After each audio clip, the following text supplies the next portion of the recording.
as Ms. Graham said, my name is Erin.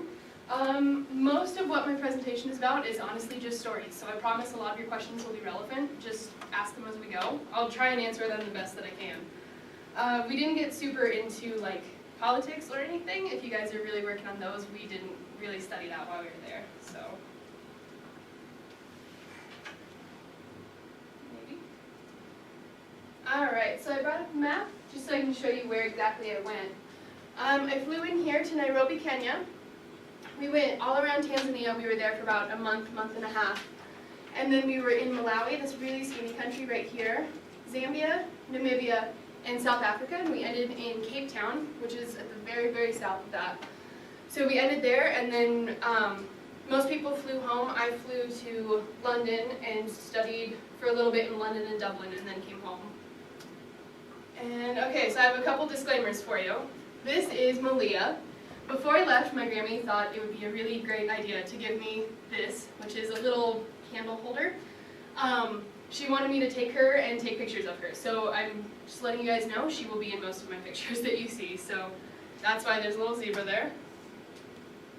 Another disclaimer, I lived out of my backpack while I was there. So everything that I took with me had to fit in this backpack. My tent, my camping gear, all my clothes, school supplies, any of that stuff fit in this backpack. So just a little disclaimer, we all in these pictures look terrible, and it is because we took with us like 2 pairs of shorts, I think 3 t-shirts, and that's really about it. So I'm in almost all of the same clothes for all of these pictures. Alright, so this is my group.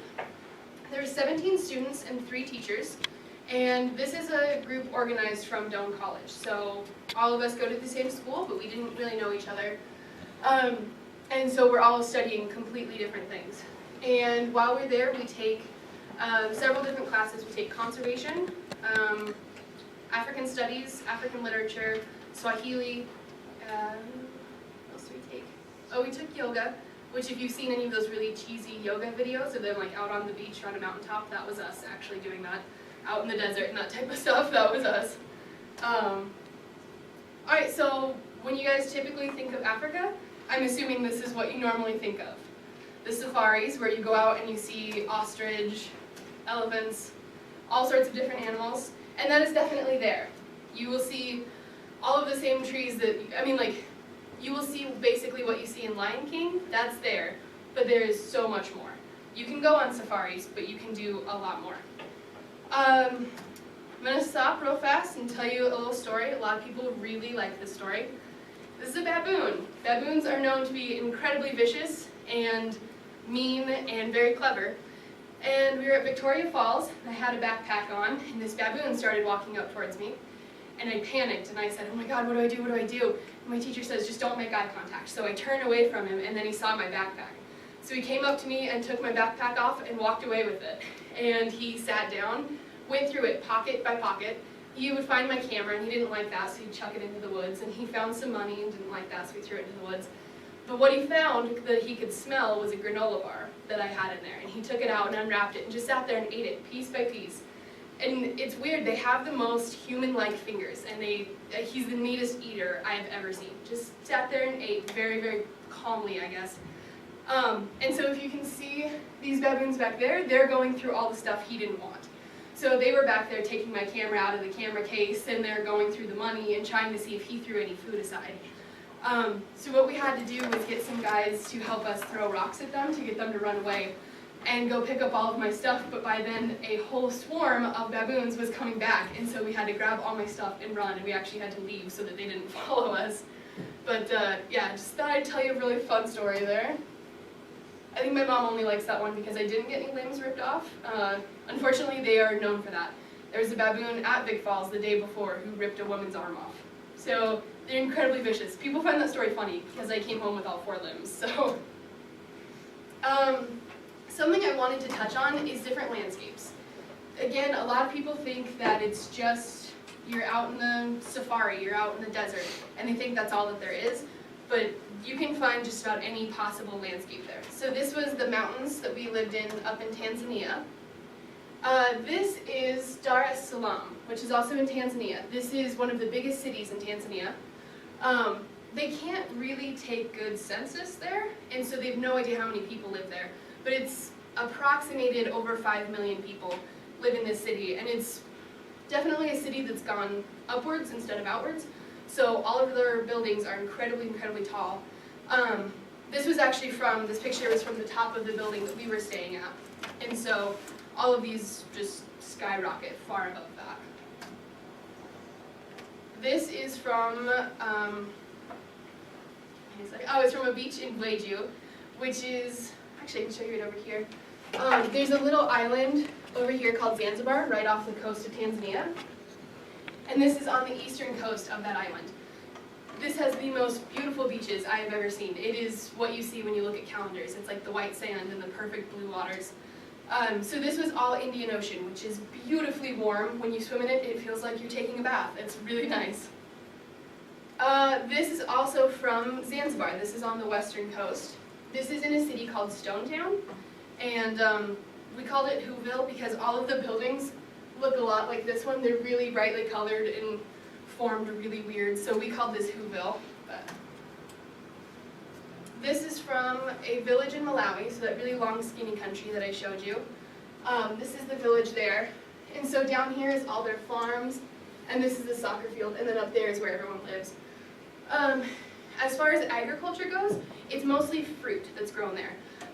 We were there during the dry seasons because the wet seasons that come wash out all of the roads, so you can't actually travel during the wet seasons.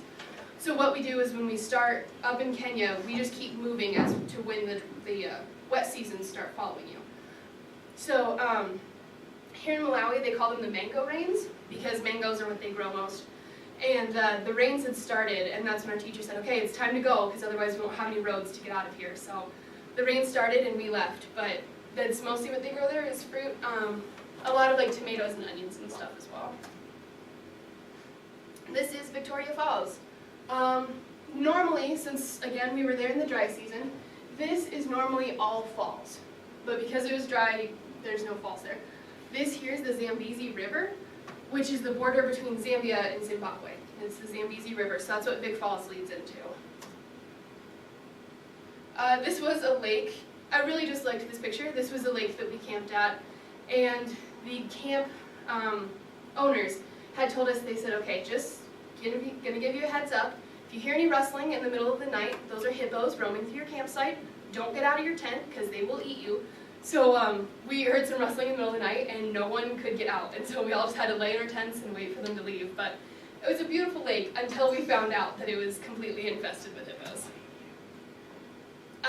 This picture, I feel like, is what people normally think of when they think of Africa. So this was, we were out on safari, and a storm was rolling in, and again, that's how we knew it was time to leave this area, because the rains were coming.